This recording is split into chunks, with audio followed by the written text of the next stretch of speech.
Hello बच्चों, स्वागत है आपका हमारे YouTube channel J are education centre पे। आज हम लोग पढ़ने वाले हैं कक्षा 10th का जो मॉडल क्वेश्चन सेट सब निकला हुआ जो दिसंबर में एग्जाम होने वाला है, उसमें जो क्वेश्चन सब आने वाला है यही मॉडल क्वेश्चन सेट सब से ही आएगा। आप लोग अच्छा से तैयारी कीजिए और अपना एग्जाम में अच्छा से अच्छा नंबर लाइए। मेरी आशा है कि आप लोग अच्छा से अच्छा नंबर जरूर लाइएगा। तो चलिए देखते हैं कक्षा 10th का सामाजिक विज्ञान का जो मॉडल सेट 2 है आज हम लोग पढ़ने वाले। इससे पहले मैंने विज्ञान और गणित का सेट डाल दिया है, ठीक है, वो सब भी आप लोग देखिए। मैंने बहुत ही सरल से सरल भाषा में बताने का कोशिश किया है, आशा है कि आप लोगों को समझ में आएगा। चलिए देखते हैं सेट 2 में कौन कौन सा क्वेश्चन दिया गया, ठीक है। चलिए शुरुआत करते हैं। यहाँ दिया है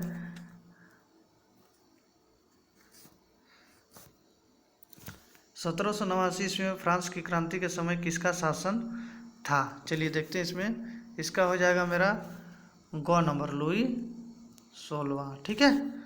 अब देखिए इसमें क्या लिखा हुआ है, द स्पिरिट ऑफ लॉ नामक पुस्तक का लेखक कौन था, ठीक है। द स्पिरिट ऑफ पुस्तक के लेखक कौन थे, चलिए देखते हैं। इसका होगा मेरा वोल्टेयर, मॉन्टेस्क्यू, रूसो, दिदरो। ये हो जाएगा मेरा 2 का ख, मॉन्टेस्क्यू, ठीक है। 3 नंबर क्वेश्चन देखिए, यह कथन किसका है, जब फ्रांस छींकता है तो बाकी यूरोप को सर्दी जुकाम हो जाता है। ये बहुत फेमस डायलॉग है बच्चों, ये याद कर लीजिएगा, ये क्वेश्चन आने के लायक क्वेश्चन है। तो 3 का हो जाएगा मेरा मेटरनिक को नंबर, ठीक है। देखिए जर्मनी का एकीकरण कब पूरा हुआ। जर्मनी का एकीकरण पूरा हुआ था आप लोग का ऑप्शन नंबर 1871, किसा होगा 1871। चलिए नेक्स्ट क्वेश्चन देखते हैं आप लोग। 5 नंबर दिया है, फ्रेडरिक सोरियू कौन था। फ्रेडरिक सोरियू था फ्रांसीसी चित्रकार। कौन था, फ्रांसीसी चित्रकार, ठीक है। गांधी जी दक्षिण अफ्रीका कब गए थे, तो 6 नंबर का हो जाएगा आपका घ, 1893 ईस्वी को दक्षिण अफ्रीका गए थे, ठीक है। चलिए ठीक, नेक्स्ट क्वेश्चन देखते हैं हम लोग। क्या है, चोरी चोरा हिंसात्मक घटना कब हुई थी, ठीक है। तो 7 नंबर का हो जाएगा आपका 5 फरवरी 1922। क्या हो जाएगा, 5 फरवरी 1922 को, ठीक है। चलिए 8 नंबर क्वेश्चन देखते हैं। क्या है 8 नंबर में, रोलक्ट एक्ट कब पारित हुआ था। रोलक्ट एक्ट कब पारित हुआ था, तो ये हो गया मेरा 8 का ख नंबर 1919 में पारित हुआ था, ठीक है। जब जलियांवाला बाग हत्याकांड हुआ था। 9 नंबर, वंदे मातरम गीत किस पुस्तक से लिया गया है। वंदे मातरम पुस्तक किससे लिया गया है, तो आनंद मठ से लिया गया है, ठीक है। बहुत ही इंपॉर्टेंट क्वेश्चन है बच्चों, याद कर लीजिएगा आप लोग। इसमें दिया बापू किन्हें कहा जाता है, तो ये आप लोगों को मालूम ही होगा, महात्मा गांधी को हम लोग प्यार से बापू बोलते हैं, ठीक है।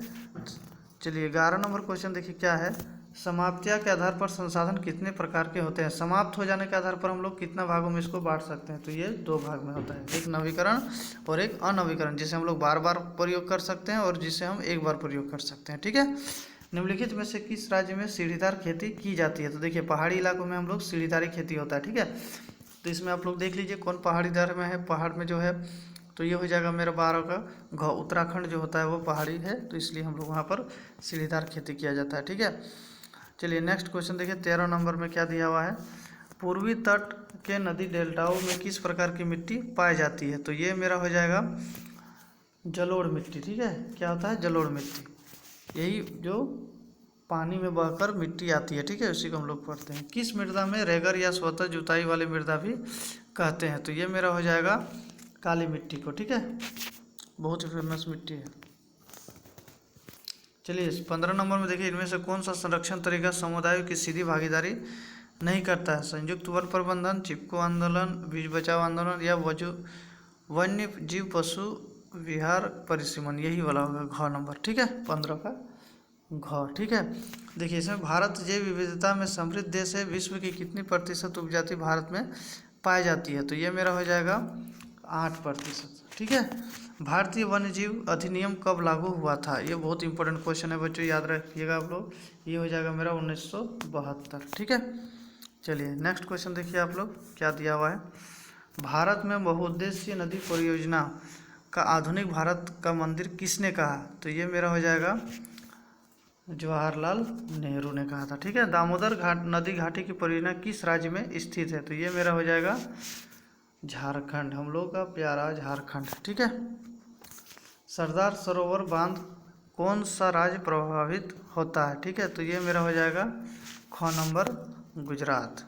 क्या हो जाएगा? गुजरात। ठीक है, सरदार सरोवर बांध। अब देखिए यहाँ पर क्या दिया है, औसत आय प्रति व्यक्ति आय की गणना किस प्रकार की जाती है? तो ये मेरा हो जाएगा कौन नंबर, देश की कुल आय बटा देश की कुल जनसंख्या। ठीक है, विभिन्न देशों के वर्गीकरण करने के लिए विश्व बैंक किस मापदंड का प्रयोग करता है? तो हम लोग इसको निकाल सकते हैं प्रति व्यक्ति आय के द्वारा। ठीक है, चलिए ठीक है। अब देखिए नेक्स्ट क्वेश्चन में क्या दिया हुआ है, 23 नंबर।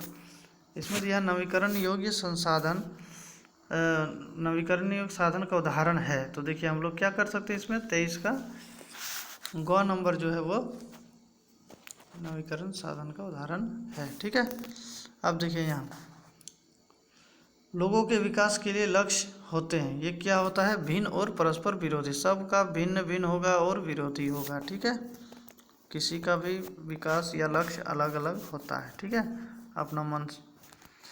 राजू एक किसान है जिसमें अवशेषों गेहूं का आटा मिल से मालिक को 10 रुपये प्रति किलोग्राम 10 मिल जाता है। बिस्कुट इतना है, लोग पढ़ लीजिएगा। बिस्कुट बेचा, घरेलू उत्पाद का उपयोग, किस वस्तु का मूल्य लिया जाएगा? तो ये मेरा हो जाएगा घ नंबर बिस्कुट का। ठीक है, चलिए ठीक है। अब देखिए नेक्स्ट क्वेश्चन में क्या लिखा है, विनिर्माण की क्रिया किस क्षेत्र का भाग है? तो 26 का हो जाएगा मेरा ग नंबर द्वितीयक। ठीक है, सहायक में आता है ना ये।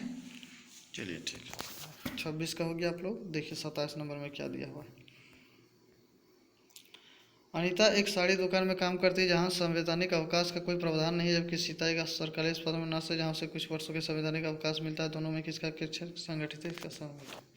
तो ये मेरा हो जाएगा अनीता संगठित है और सीता असंगठित। ठीक है, अब देखिए इसमें 28 नंबर में अंतिम वस्तुओं के मूल्य में मध्यवर्ती वस्तुओं का मूल्यांकन होता है। तो ये मेरा हो जाएगा क नंबर, पहले से ही शामिल रहता है। ठीक है, 29 देखिए राष्ट्रीय ग्रामीण रोजगार गारंटी अधिनियम कब आया? तो ये मेरा आया था 2005 ईस्वी को। ठीक है, भंडार के किस क्षेत्र में शामिल किया जाता है? भंडारण को किस क्षेत्र में शामिल करते हैं? तो ये मेरा हो जाएगा तृतीयक। ठीक है, सेवा क्षेत्र में ही आता है ये सब। ठीक है, अब देखिए संघीय शासन व्यवस्था के संदर्भ में निम्नलिखित में से कौन सा असत्य है? तो ये मेरा हो जाएगा अदालत को संविधान और विभवांतर स्तर के सरकारी अधिकारों की व्याख्या का अधिकार न होना। ठीक है, 32 नंबर में देखिए क्या लिखा है, बेल्जियम में फ्रेंच भाषा बोलने वाले का प्रतिशत कितना है? तो ये मेरा हो जाएगा 40%। ठीक है, श्रीलंका में तमिल को कब राजभाषा घोषित किया गया? तो ये हो जाएगा 1960 में। किसमें? 1960। चलिए ठीक, 33 हो गया। 34 नंबर देखिए आप लोग, संविधान में कुल कितनी भाषाओं की अनुसूचित भाषाओं का दर्जा दिया गया? तो ये मेरा घ नंबर होगा 22। ये वाला बहुत ही इंपॉर्टेंट क्वेश्चन है बच्चों, याद रख लिए। 34 का घ। निम्न में से कौन सम्मिलित नहीं है? भारतीय संघ, राष्ट्रपति, राज्य उपराष्ट्रपति, नगर निगम मेयर, राज्य सरपंच, मुखिया। तो ये मेरा हो जाएगा 35 नंबर का क। जो ये भारतीय संघ और राष्ट्रपति ये सम्मिलित नहीं है, बाकी सब ठीक है। राज्य का उपराज्यपाल, नगर निगम का मेयर, ग्राम पंचायत का सरपंच, मुखिया सही है। ठीक है, अब चलिए देखिए नेक्स्ट क्वेश्चन में क्या लिखा है, 7 पार्टी अलायंस के साप्ताहिक गठन किस देश में किया गया था? ठीक है, तो ये मेरा हो जाएगा 36 का ख, नेपाल में। ठीक है, बोलिविया किस महाद्वीप में अवस्थित है? तो ये मेरा हो जाएगा 37 का ख, लातिनी अमेरिका। ठीक है, 38 में क्या लिखा हुआ है कि अमेरिका में जल युद्ध नामक आंदोलन का नेतृत्व किसने किया था? तो ये मेरा हो जाएगा फेडेकोर। ठीक है, चलिए नेक्स्ट क्वेश्चन देखिए आप लोग, इनमें से कौन सा कथन असत्य है? तो इसमें हम लोग बोल सकते हैं राजनीतिक दल राजनीतिक पक्ष लेते हैं जबकि जो मसलों चिंता नहीं करते, ये वाला नहीं होगा, ये भी नहीं होगा। तो चलिए 39 का मेरा हो जाएगा आंसर दबाव समूह और प्रकृति के है। ठीक है, नेपाल में SPA 7 पार्टी अलायंस ने किसने अंतरिम सरकार के प्रधानमंत्री चुना था? तो ये मेरा हो जाएगा 40 का ग, राजा वीरेंद्र। ठीक है, आशा है कि आप लोगों को सब समझ में आया होगा। चलिए बच्चों मिलते हैं आपको नेक्स्ट सेट पे, सोशल साइंस का सेट नंबर 3 में। ठीक है, चलिए गुड बाय, गुड लक।